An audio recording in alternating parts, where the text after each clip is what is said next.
All right, so this is the Kingpin 3090 Hydro Copper kit that EVGA sells.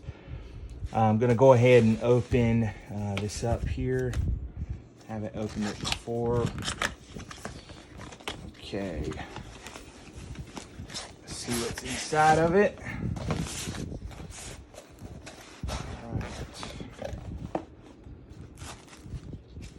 All right, so you get just some paperwork with it. There's the single slot IO shield, so this card can be a true one slot card there. All right, so we'll move that out of the way. Here we have some, this is all the screws. I got them all rolled up. Feels like some thermal pads or thermal material as well.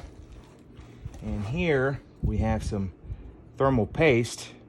Looks kind of like, well, no, I think this is like, it says for inductor use. So that's like a thermal filler for like the MOSFETs. I don't think this is for the actual, the die itself. So I wouldn't use that on the die. I don't think that's what it's for.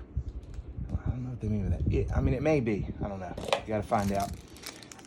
There's an Allen key. And here, God, this thing is so heavy. Here's some, this block is a behemoth. Here's some additional thermal pads right here. I don't know if they're any good or how good they are, but they're thermal pads nonetheless. This is an NVLink block cover. I guess it's different for the Hydro Copper versus the hybrid. So that's a little NVLink adapter, and then the actual water block itself. You can see the thermal pads are already applied to it, so that's good.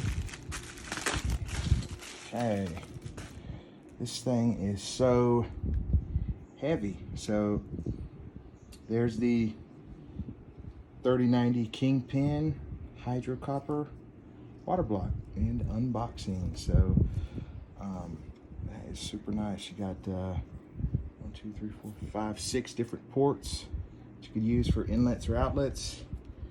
And I guess this is going to be your LED connector. Super nice block. About to put it on and see how good it is. My card is still on the 360 millimeter hybrid cooler. So anyways, thank you.